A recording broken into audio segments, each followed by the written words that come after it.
Hello everyone, जय जगन्नाथ। चलतु आज बनैबा बिना चीनी क्षीर मैदा मावारे गोटे सुपर टेस्टी आउ इजी बर्फी रेसिपी। ए बर्फी रे मु चीनी जगह गुड़र व्यवहार करिछि आ गोटे कप चूड़ारे बनैकी तैयारी करिछि जाकि खाइबा को बहुत टेस्टी लगी थाए। तो चलतु बनैबाटा स्टार्ट करदेबा। एठारे मु नैछि गोटे कप बादाम। बादाम को प्रथमे लो मीडियम फ्लेम रे 4-5 मिनिट पई भल कर भाजी नेबा। बादाम एभली भाव टे कलर चेंज हो गले ताको बाहर करनबा। पर सेम कढ़े देबा गोटे कप चूड़ा। चूड़ा देले परे मध्य याकू लो फ्लेम रे 3-4 मिनिट भाजिकी थरे चेक करनबा।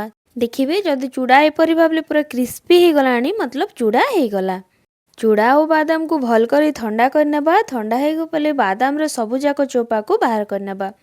पर यहाँ मुझ सबुजाक बादाम को गोटे ब्लेंडिंग जार ट्रांसफर करी एभली भाव गोटे फाइन पाउडर तैयारी करनेली।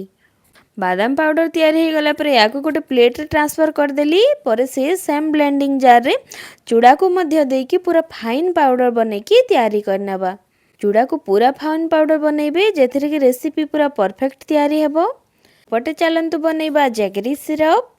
गोटे कप चूड़ा और गोटे कप बादाम पाई मु एठार नेली गोटे कप गुड़र पाउडर।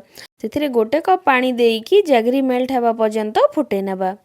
चलतु एबे सबू प्रिपरेशन सरी गला तो बर्फी बने नेबा।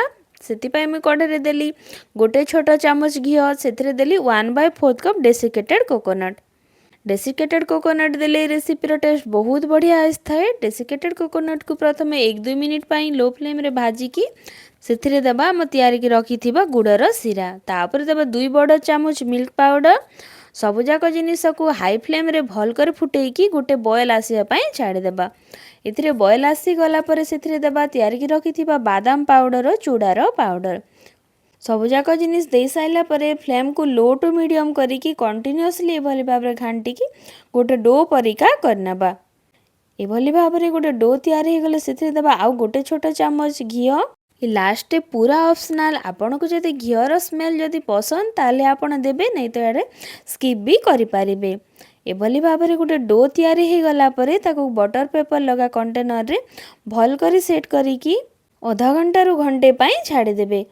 आधा घंटा रे पूरा सेट हो गलानी। ताको कंटेनर बाहर करी निज हिसाब रे ड्राई फ्रूट्स रे सजे नेबा।